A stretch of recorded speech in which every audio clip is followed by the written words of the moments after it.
তাপমাত্রা 100°C। আপনি দেখতে পাচ্ছেন এটি সাথে সাথেই বরফে পরিণত হচ্ছে। এই যাবৎকালে পাওয়া এই অঞ্চলের সর্বনিম্ন তাপমাত্রা -71.2°C। মনে হচ্ছে আমরা একটি ভিন্ন গ্রহে চলে এসেছি। বাইরে রেখে দেওয়া একটি কলা কয়েক মিনিটের মধ্যেই হাতুড়িতে পরিণত হয়ে যাচ্ছে। লোকেরা এখানে ধাতু ফ্রেমে চশমা পরতে পারে না, কারণ ধাতু তাদের ত্বকে লেগে যেতে পারে এবং তখন যদি তারা চশমা খুলে ফেলে তবে তাদের মাংস ছিঁড়ে যেতে পারে। এটি একটি মাংসের টুকরা যা দেখতে অনেকটা মানুষের মাংসের মতোই। এটি ধাতুর সঙ্গে লাগানো যায়।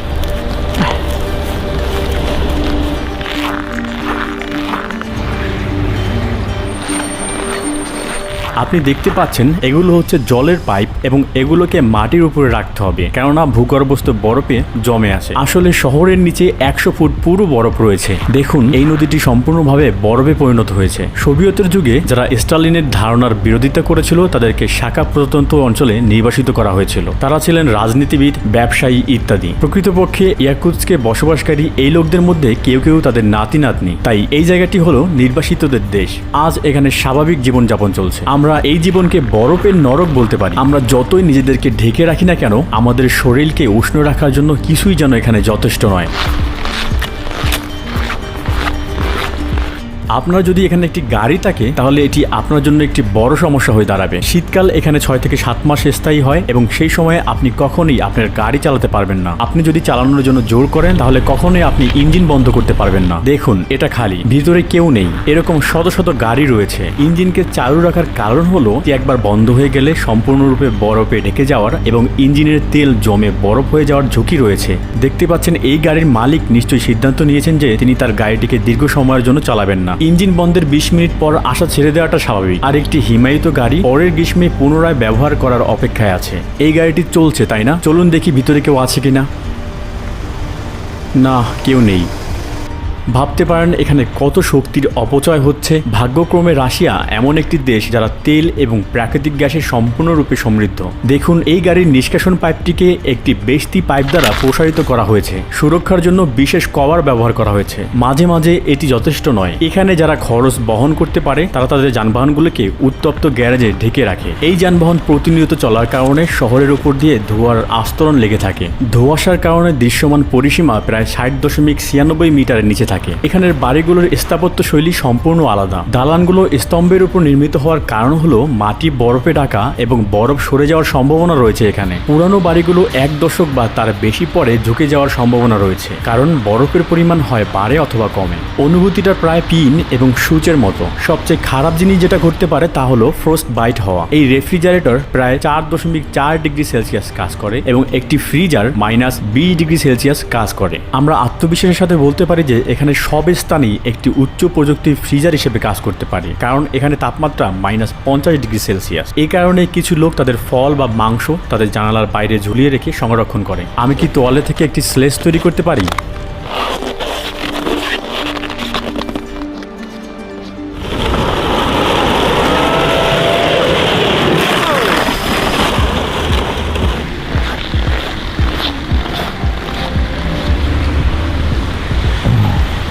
আমি ছবি তোলার উদ্দেশ্যে মাত্র কয়েক মিনিটের জন্য আমার গ্লোভস খুলছিলাম। এখন এটি ভয়ানকভাবে ব্যথা করছে। আমার চোখের কোনাও জমে গেছে। আমি বরফ থেকে মুক্তি পাওয়ার চেষ্টা করছি।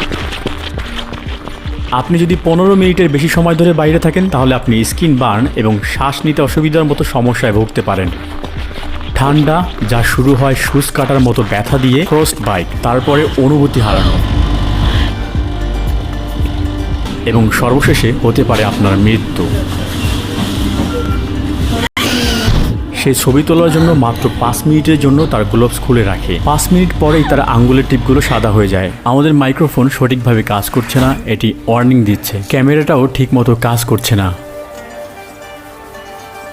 দেখুন এখানে জমে গেছে। আমার ফোনও ঠিকমতো কাজ করছে না। কয়েক মিনিট আগে তার ব্যাটারি 10% ছিল এবং তারপর এটি হঠাৎ করে বন্ধ হয়ে যায়, যেখানে এটি আসলে প্রায় 100% ছিল। আপনি আমার পিছনে যেটা দেখতে পাচ্ছেন সেটা হলো কবরস্থান। আমার জুতার নিচে বরফের পুরুত্ব প্রায় 100 ফুট এবং শহরের নিচে এই বরফ গ্রীষ্মেও গলে না। তাহলে প্রশ্ন জাগতে পারে, মানুষ কিভাবে মৃত্যুকে কবর দেয়? তারা কয়লার টুকরো সংগ্রহ করে 2 থেকে 3 দিন পোড়ায়। একবার কয়লা পোড়ানো হলে বরফের ব্লকগুলো গলে যায় এবং বেলচা ব্যবহার করে সহজেই তা সরানো যায়। অবশেষে এলাকাটি 6 থেকে 7 ফুট গভীরতার খনন করা যেতে পারে। 100 বা 200 বছর আগে মারা যাওয়া ব্যক্তির দেহ আজও খুব শক্তভাবে খুঁজে পাওয়া যাবে। বিশ্বের মোট হীরা মজুদের 20% ইয়াকুৎস্কে রয়েছে। তাছাড়া পর্যায় সারণীতে থাকা প্রয়োজনীয় সমস্ত উপাদানই এখানে পাওয়া যায়। ইয়াকুটিয়া অঞ্চলের অধীনে অনেক ম্যামথ এবং ডাইনোসরের জীবাশ্ম রয়েছে। এইসব এলাকায় যেখানে ম্যামথরা একসময় বিচরণ করত, তাদের অক্ষত মৃতদেহ আজও বরফ গললে দেখা যায়। এই জমিতে যেখানে মানুষ কৃষিকাজ করতে পারে না, সেখানে মানুষ মাছ ধরে খায়। এই বাজারের সবচেয়ে গুরুত্বপূর্ণ বৈশিষ্ট্যের মধ্যে একটি হলো তারা রেফ্রিজারেটরের পরিবর্তে পাবলিক স্টলে মাছগুলো প্রদর্শন করে, কারণ বাইরে যে কোনো ফ্রিজের চেয়েও অনেক বেশি ঠান্ডা। এখানে বাইরে রেখে দেওয়া এক টুকরা মাংস মাসের পর মাস রেখে দিলে সেটা কখনো নষ্ট হবে না। এখানে হিমায়িত খরগোশ রয়েছে, তারা হাঁস সহ অনেক কিছুই খায়। ঘোড়ার মাংস এখানে খুবই প্রচলিত, এটি প্রায় 45 পাউন্ড। তারা এই মাছটিকে সম্পূর্ণই নিয়ে যায়, বাইরে রাখে এবং কয়েকদিন ধরে এটি খায়। এটিও এখানে বিক্রি হবে, অবশ্যই নষ্ট হবে না। এর কান একটুও নড়ছে না। আপনি এখানে কত ঘন্টা কাজ করেন?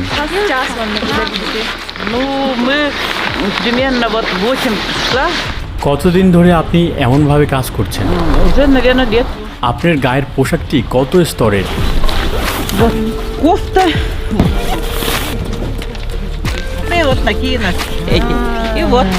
তারা এমন পশমের পোশাক পরে দাঁড়িয়ে থাকে যাতে মাটি থেকে পায়ে ঠান্ডা অনুভব না হয়।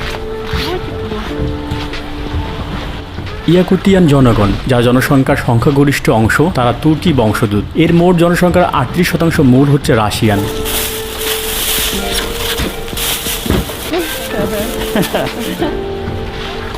এখানে শুধুমাত্র এই ধরনের কুকুর আছে। দুর্ভাগ্যবশত বিড়াল বাঁচতে পারে না, শুধুমাত্র বেশ পুরু পশমের স্তন্যপায়ীরা রয়েছে। গাড়ির ভিতরে কাচের 2টি স্তর থাকে। এইভাবে যখন একটি এয়ার কন্ডিশনার ভিতরের অংশটিকে গরম করে, তখন তা সহজে তার তাপমাত্রা হারায় না। রাস্তায় চলার সময় সবচেয়ে ভয়ঙ্কর বিষয় হলো যাদের গাড়ি ভেঙে যায় তাদের মৃত্যু ঝুঁকি থাকে। তাদের 30 মিনিটের মধ্যে এটি ঠিক করতে হবে, অন্যথায় হুডের নিচে ইঞ্জিন তেল কয়েক মিনিটের মধ্যে জমে যায়। ফোন সিগন্যাল ছাড়া এই গ্রামীণ এলাকার মানুষ আটকা পড়লে কয়েক ঘন্টার মধ্যে বরফ হয়ে যাওয়া ছাড়া আর কোনো উপায় থাকে না। আর এই কারণেই প্রত্যেক গাড়ির চালক তাদের গাড়িতে একটি করে টুল বক্স বহন করে থাকে। গ্রামে একটি ডগ স্লেজ রাইড দিয়ে আমাদের যাত্রা শুরু হয়। ডগ স্লেজের সময় বাতাস এবং ঠান্ডার সংস্পর্শে আসার কারণে আমি প্রায় একটি কান হারিয়ে ফেলছিলাম। ব্যথা ছিল অসহ্য। মারিয়া আমাদের এখন তার গ্রামের বাড়িতে আশ্রয় দিয়েছে। আমরা এই রহস্যময় ইয়াকুতিয়ানদের সম্পর্কে আরো জানতে পারবো। তুমি কি এটি দেখতে পাচ্ছ? আমি যখন স্পর্শ করি তখন আমি আমার কান অনুভব করতে পারি না, এটি অবশ। এখানকার ঘোড়াগুলো অন্য সব সাধারণ ঘোড়ার চেয়ে অনেক খাটো। পরিবেশের জন্য তাদের শরীর ছোট হতে হয়, এভাবে তারা তাদের শরীরকে উষ্ণ রাখতে পারে। দেহ ছোট হয়, তাদের দুশ্চিন্তা করতে হয় না। তারা আমাদেরকে নিজেদের জামা কাপড় দিয়েছে এবং আমরা নিজেদেরকে ঢেকে রেখেছি।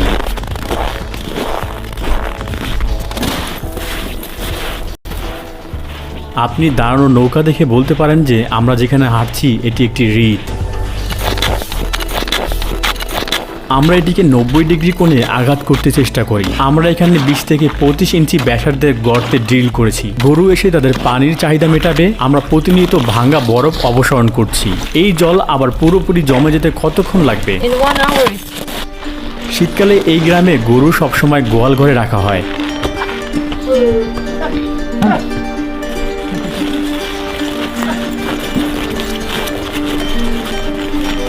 তাদের কি কখনো ঠান্ডা লাগে না? They do, of course.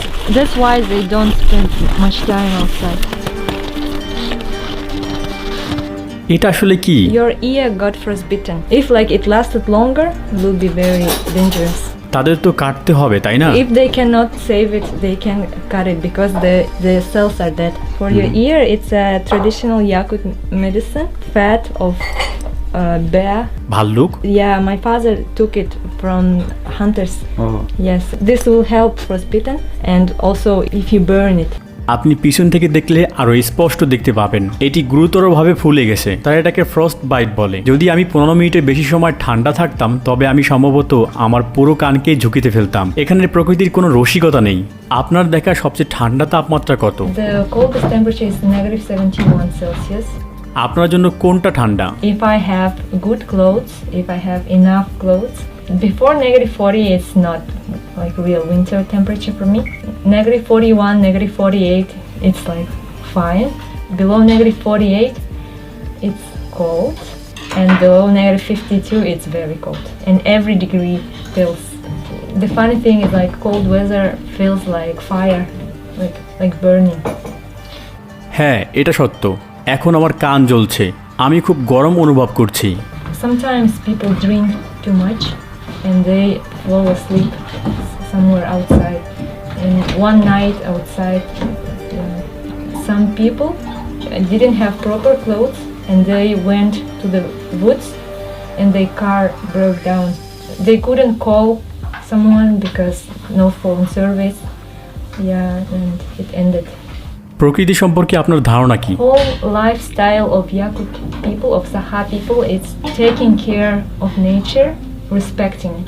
Early childhood, me and my family, we used to go to the woods to fish, to hunt. It's just a part of our life. And we always remember that we are not the owners of this land. We are just guests. For example, we always make a ritual. When we go to pick some berries, we always take a little food with us. We leave it on the ground and say, nature, please share with us. Please give us some food. It's for the master of that land, for the spirit. আপনি বিশ্বাস করেন প্রকৃতির আত্মা আছে? Yeah. For example, when we go to the forest, you shouldn't speak loud because you can disturb the spirits. You shouldn't drink there, have fun there, throw the garbage. Don't disturb, don't destroy. Yakut religion is not something which is written in a book or there is a church. Like there is one center of our religion, but it's not something that like in other religions that we do every day we should pray. We don't do something like that. But it's in our mind, it's in our lifestyle, and it's all related to nature. আপনার যা আছে সেজন্য আপনি প্রকৃতিকে এবং স্রষ্টাকে ধন্যবাদ দেন। The gods are nature. Yeah. Our gods are like part of the nature. এখন বুঝতে পেরেছি কেন আপনি দক্ষিণে স্থানান্তরিত হচ্ছেন না। এখানে গরম আবহাওয়া আছে, কারণ এই তাপমাত্রায় বসবাস করা তো অত্যাচার সহ্য করার মতো। It's a torture for you, but not for us. The first reason is my family. Like my family is here, and for me the best is to be close to my parents, to my brothers. And secondly, I like the nature here. It's very pure. Like the ecology is very pure, and it's for me and for my like future children, breathing fresh air, it's very important. Third, because of our culture, I want to preserve our language, our traditions, and give them to the next generations. ইয়াকুতস্কে গ্রীষ্মকালও আছে। জুলাই মাসে গড়ে দৈনিক তাপমাত্রা প্রায় 19 degree Celsius. বৈশ্বিক উষ্ণায়নের কারণে আমাদের বিশ্বের বরফ গলে যাচ্ছে এবং বিশাল মৃতদেহ উঠে আসছে, এবং হাজার হাজার বছর ধরে লুকিয়ে থাকা ভাইরাসগুলো প্রকাশ্যে আসতে শুরু করেছে, যা আধুনিক মানুষ এর আগে কখনো দেখেনি। যখন ইউরোপীয়রা উত্তর আমেরিকায় চলে যায় তখন তারা মহাদেশে যে ফ্লু বহন করে এনেছিল তা বেশিরভাগ নেটিভ আমেরিকানদের হত্যা করেছিল, যার শতাব্দী ধরে বিচ্ছিন্ন ছিল। ফ্লু আমাদের হত্যা করেনি, কারণ আমাদের রোগ প্রতিরোধ ক্ষমতা শক্তিশালী ছিল। একইভাবে প্রাচীন রোগগুলো